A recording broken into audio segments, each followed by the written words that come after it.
ಹಾಸನ ನಗರಸಭೆ ಮೇಲೆ ಲೋಕಾಯುಕ್ತ ಅಧಿಕಾರಿಗಳು ದಾಳಿ ಮಾಡಿದ್ದಾರೆ. ಬಾಕಿ ಬಿಲ್ ಹಣಕ್ಕೆ ಮಂಜೂರು ಮಾಡಲಿಕ್ಕೆ ಲಂಚವನ್ನ ಬೇಡಿಕೆ ಇಡಲಾಗಿತ್ತು. ಲಂಚಕ್ಕೆ ಬೇಡಿಕೆ ಇಟ್ಟ ನಗರಸಭೆ ಆಯುಕ್ತ ನರಸಿಂಹಮೂರ್ತಿ ಎಡಬಲಿ ವೆಂಕಟೇಶನ್ನ ವಶಕ್ಕೆ ಪಡೆದುಕೊಂಡಿದ್ದಾರೆ ಲೋಕಾಯುಕ್ತ ಅಧಿಕಾರಿಗಳು. ಒಬ್ಬ ನಗರಸಭೆಯ ಕಮಿಷನರ್, ಇನ್ನೊಬ್ಬ ಎಡಬಲಿ ಲಂಚಕ್ಕೆ ಬೇಡಿಕೆ ಇಟ್ಟು ಲೋಕಾಯುಕ್ತ ಬಲೆಗೆ ಬಿದ್ದಿದ್ದಾರೆ.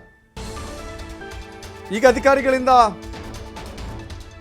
ಪರಿಶೀಲನೆ ಮಾಡಲಾಗ್ತಾ ಇದೆ. ಒಟ್ಟು 3 ಲಕ್ಷ ರೂಪಾಯಿಗೆ ಲಂಚಕ್ಕೆ ಬೇಡಿಕೆ ಇಡಲಾಗಿತ್ತು.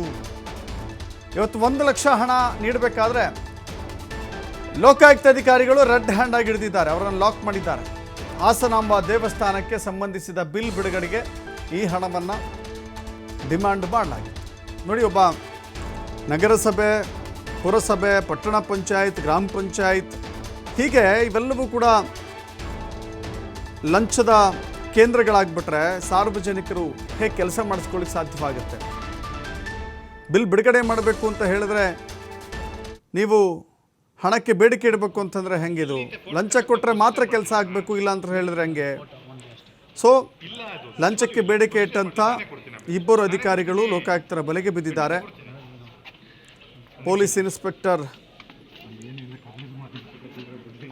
ಬಾಲು ಇದ್ದಾರಲ್ಲಿ. ಹಾಸನದ ಲೋಕಾಯುಕ್ತ ಇನ್ಸ್ಪೆಕ್ಟರ್ ಬಾಲು ಅವರ ನೇತೃತ್ವದಲ್ಲಿ, ಅವರ SP ಮಾರ್ಗದರ್ಶನದಲ್ಲಿ ಈ ರೇಡ್ ನಡೆದಿದೆ. ಈಗ ನಗರಸಭೆ ಆಯುಕ್ತ ಎಡಬಲಿ ಇಬ್ಬರನ್ನು ಕೂಡ ವಶಕ್ಕೆ ಪಡೆದುಕೊಳ್ಳಲಾಗಿದೆ. ನರಸಿಂಹಮೂರ್ತಿ ಮತ್ತು ಎಡಬಲಿ ವೆಂಕಟೇಶ್ ಅವರನ್ನು ವಶಕ್ಕೆ ಪಡೆದುಕೊಂಡು ವಿಚಾರಣೆಯನ್ನು ಮಾಡಲಾಗ್ತಾ ಇದೆ.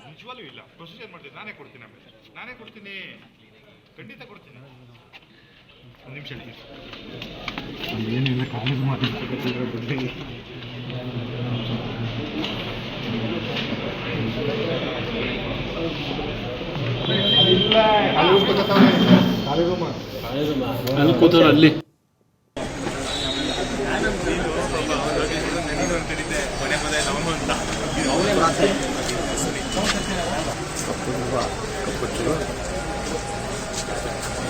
Dari